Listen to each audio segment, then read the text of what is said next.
April 12, 2015, a Silicon Valley boardroom buzzed with applause as Elizabeth Holmes unveiled the Edison, her promised revolutionary blood testing device that could run hundreds of assays from a single drop of blood. The room erupted, investors cheered, and a wave of hope surged through patients who had long endured painful needles and costly lab visits.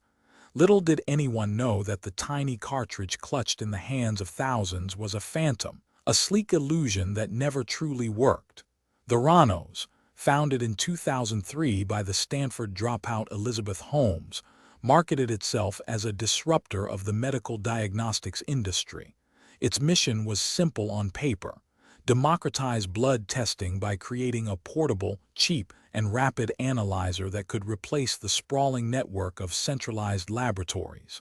With a sleek black prototype and a charismatic, soft-spoken CEO who often wore a black turtleneck reminiscent of a tech-era Steve Jobs, the company attracted high-profile board members, former secretaries of state, a former secretary of defense, and media moguls, lending it an aura of legitimacy that few could question. The early hype was fueled by a potent mix of venture capital and media narrative. By 2014, Theranos boasted a valuation of $9 billion, and its blood testing device, dubbed the Edison, was said to run 240 tests using just a finger prick. The promise was seductive. Patients could walk into a kiosk, get a quick finger prick, and receive results in minutes. No fasting, no venipuncture. Hospitals, pharmacies, and retailers like Walgreens signed partnership agreements to roll out these mini-labs nationwide. Behind the scenes, however, the technology was a patchwork of salvaged components, improvised software, and a relentless culture of secrecy.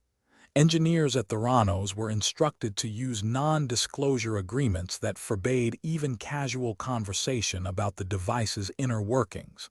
Whistleblowers described a laboratory where results from the Edison were routinely cross-checked against conventional machines, only to be discarded when they didn't match. In many cases, patients received results that were either fabricated or derived from standard blood draws processed by third-party labs, not the Edison at all.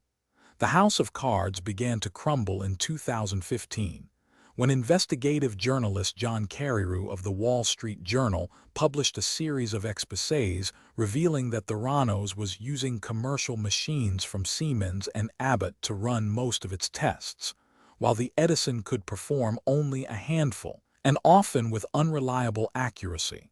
The articles uncovered internal documents, employee testimonies, and a pattern of regulatory avoidance that showed the company had misled the U.S. Food and Drug Administration, FDA, and the Centers for Medicare and Medicaid Services, CMS.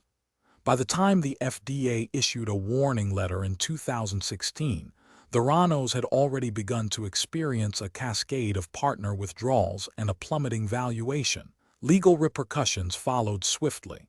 In March 2018, the Securities and Exchange Commission, SEC, charged Theranos, Holmes, and former President Ramesh, Sunny, Balwani with massive fraud, alleging they raised more than $700 million from investors by making false statements about the technology's capabilities, the company's revenue, and the regulatory status of its devices. The SEC settlement forced Holmes and Balwani to relinquish control, return 18.9 million shares, and pay civil penalties totaling $500,000 each.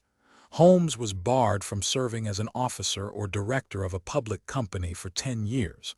The criminal case unfolded in parallel. In June 2018, a federal grand jury indicted Holmes and Balwani on multiple counts of wire fraud and conspiracy, accusing them of deceiving investors, doctors, and patients for at least a decade. The trial, which began in August 2021, became a cultural spectacle. Prosecutors painted a portrait of a charismatic founder who knowingly presented false data to secure funding and market access, while the defense argued that Holmes was a visionary who genuinely believed in her technology and was misled by a faulty scientific team. Key evidence presented during the trial included internal emails where engineers warned Holmes that the Edison's results were unreliable, lab logs showing that many samples were rerouted to external laboratories, and a testimony from former Theranos chief scientist Dr. Ian Gibbons, who tragically committed suicide in 2013 after being pressured to falsify data.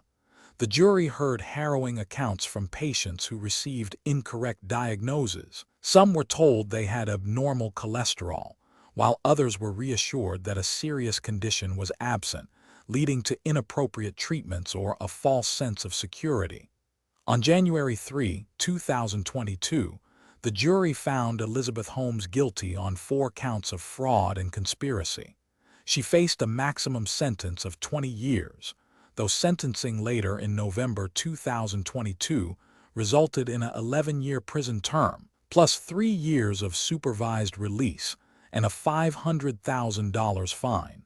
Balwani, tried separately, was convicted on 12 counts and received a 13-year sentence, underscoring the court's view that both leaders orchestrated a systematic deception.